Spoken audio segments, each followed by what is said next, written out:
Apa sih ETF itu? ETF itu investasi yang gimana? Nah, sekarang aku akan sedikit menjelaskan mengenai pengertian dari ETF. Untuk lebih lanjut, kita harus mengenal ETF itu apa. ETF merupakan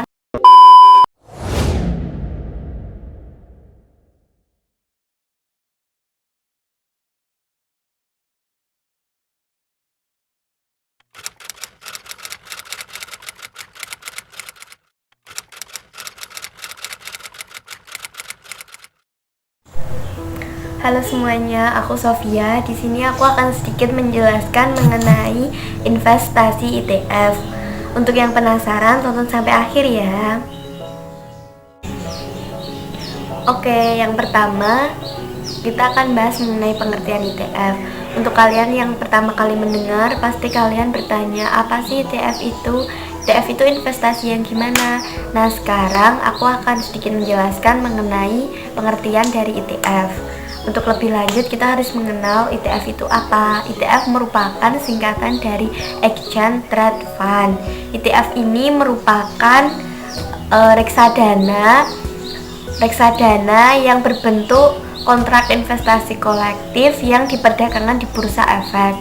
Nah, selain itu, ETF ini juga merupakan penggabungan antara unsur reksadana dalam pengelolaan dana dengan mekanisme saham dalam transaksi jual maupun beli. Nah, terus pasti kalian bertanya, sama nggak sih ETF dengan reksadana itu? Di sini aku akan menjelaskan mengenai perbedaan antara ETF dengan reksadana.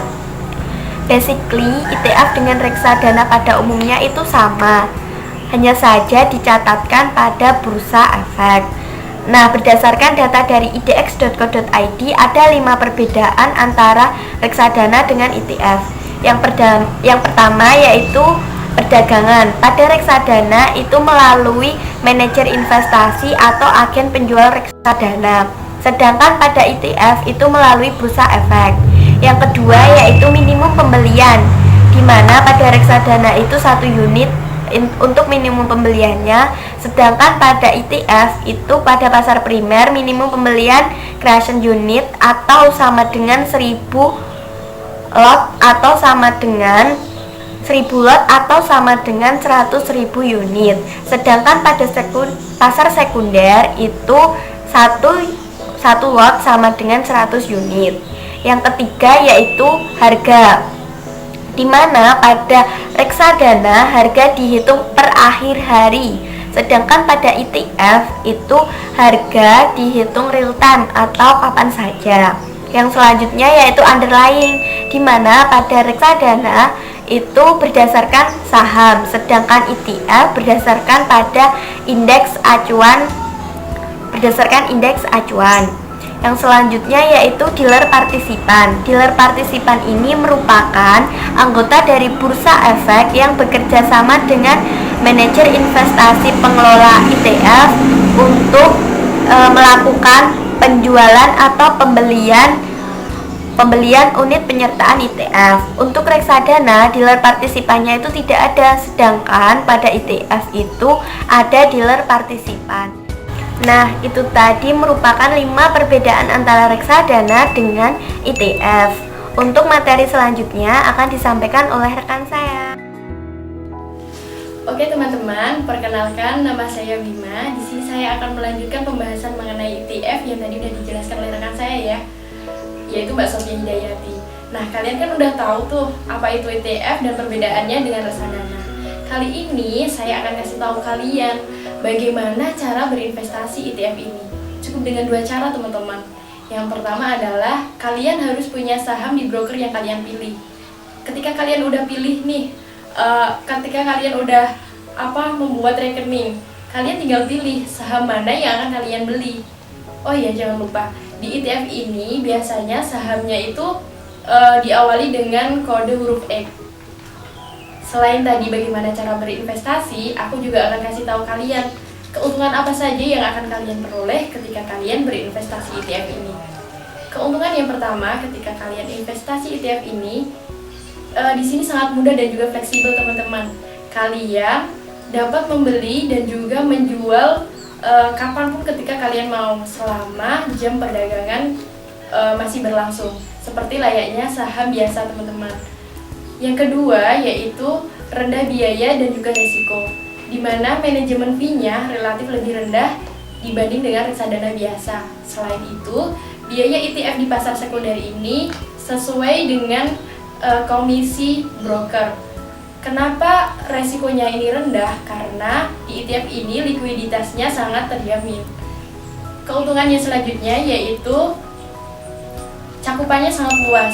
Dalam arti ketika kalian membeli satu instrumen ETF ini, berarti kalian memiliki puluhan saham. Jadi dalam satu instrumen ETF ini terdiri dari beberapa saham. Keuntungannya selanjutnya yaitu transparan. Dalam arti informasi mengenai ETF ini dapat kalian peroleh kapanpun dan dimanapun kalian berada. Nah, tadi kan udah saya jelaskan nih mengenai cara berinvestasi dan juga keuntungan yang dapat kalian peroleh. Selanjutnya, saya akan kasih tahu kalian tujuan dari berinvestasi ETF ini. Ada dua teman-teman. Yang pertama adalah diversifikasi. Diversifikasi secara otomatis atas beberapa saham unggulan dalam sekali order. Yang kedua adalah fleksibilitas. Memanfaatkan fleksibilitas jual beli yang tinggi karena dapat langsung melakukan pembelian maupun penjualan ETF selama jam bursa berlangsung. Jangan kemana-mana ya teman-teman. Pembahasan akan dilanjutkan oleh rekan saya. Baik teman-teman, saya Sylvia. Di sini saya akan melanjutkan penjelasan materi mengenai ETF yang telah dijelaskan oleh rekan saya sebelumnya. Saya akan menjelaskan mekanisme transaksi ETF, peraturan ETF, dan juga pihak yang terlibat dalam penerbitan dan perdagangan ETF. Yang pertama, mekanisme transaksi ETF. Teman-teman bisa lihat gambar ini. Transaksi ETF ada dua macam, yaitu dilakukan pada pasar primer dan juga pasar sekunder. Pasar primer yaitu pasar di mana efek-efek diperdagangkan untuk pertama kalinya sebelum dicatatkan ke bursa efek. Nah, di pasar primer ini, saham ETF ditawarkan kepada investor melalui perantara perdagangan efek seperti broker, dealer yang berperan sebagai agen penjual saham. Nah, yang kedua ada pasar sekunder, yaitu pasar di mana efek-efek yang telah dicatatkan di bursa efek itu diperjualbelikan. Nah, di sini saham yang diperjualbelikan dari satu investor ke investor lainnya. Itu yang kedua ada peraturan ETF.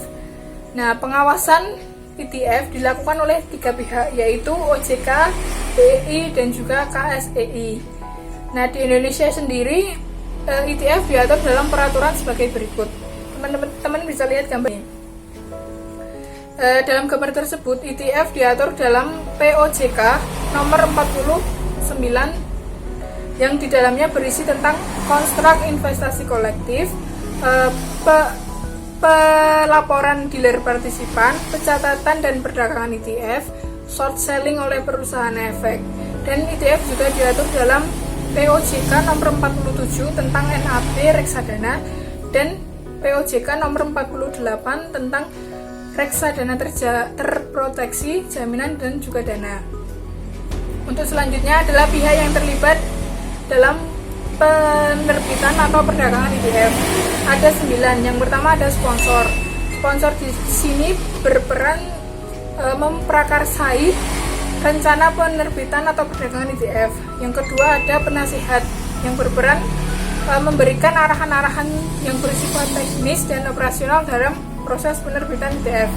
Yang ketiga ada regulator, berperan dalam penyusunan peraturan yang berkenaan dengan pedoman penerbitan ETF. Dan yang keempat ada bursa efek, berperan dalam menyiapkan infrastruktur bagi proses pencatatan perdagangan ETF. Yang kelima ada manajer investasi, yaitu berperan dalam pengelolaan dana yang terhimpun dari penerbitan ETF. Nah, yang selanjutnya nomor 6 ada bank kustodian, berperan melindungi kepentingan pemegang unit penyertaan ETF.